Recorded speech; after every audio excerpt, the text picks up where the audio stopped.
I guess the arrival of the coronavirus pandemic has had a huge impact on my community personally and professionally. To speak to the professional side of things to begin with, my business partner and I have a small company in audio, in spatial audio for VR, MR, location based. We saw our calendar of bookings wiped clean in 5 working days, which was a somewhat stressful experience, as you can probably imagine.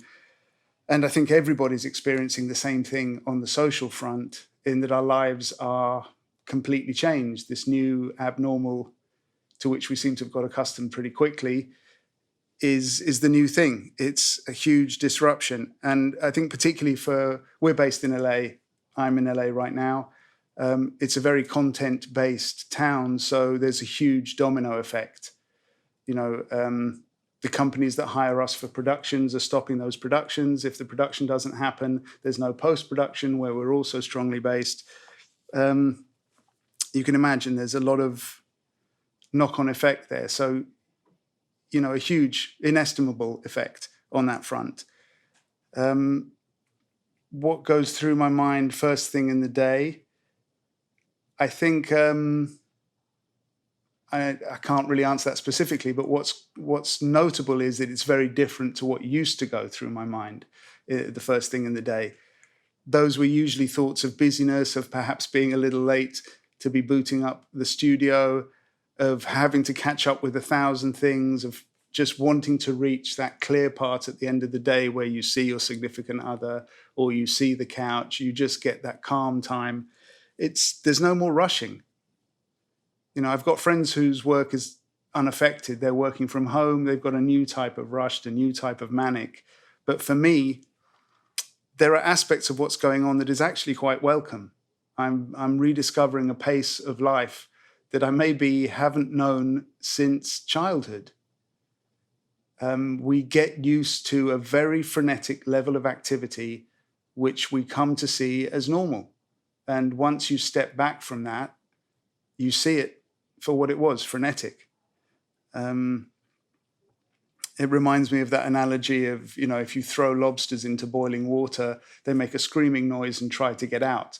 But if you throw them into water at room temperature and slowly raise that temperature to boiling, they'll let you boil them alive. A little grim, but kind of that's brought to mind right now. I feel that. So I think that has led to not a reevaluation, but a better focus on what exactly work is. What does it represent? To what extent is it a vital part of the machine, of your life? And I think for me, it highlights that in the past few decades, many decades, perhaps since the middle of the 20th century, the old notion of study hard at school, so maybe you can get to university and get a good degree, that will lead to a good job, you'll have a productive and full work life, be able to hold down the mortgage. That song is still sung, but I think the model broke a while ago. And the coronavirus pandemic is forcing people to take the time to ponder things.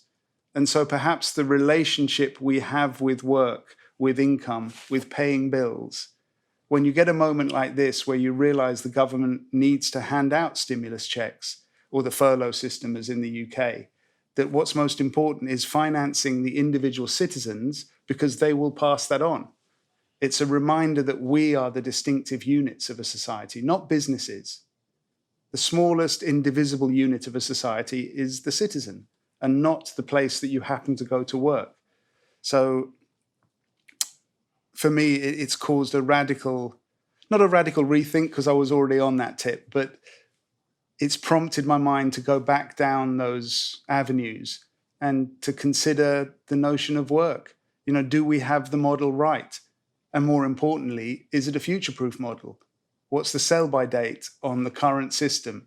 Is it maybe time for a complete reinvention? Who knows? I've certainly got enough time on my hands to think about that a lot more, and will do. I'm looking forward to some return to normality. Of course, I want my business to reboot, but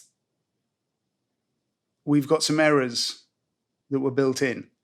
that were part of the weave, and we're unstitching now. So there's an opportunity to not repeat them. And I wonder if we'll take that opportunity.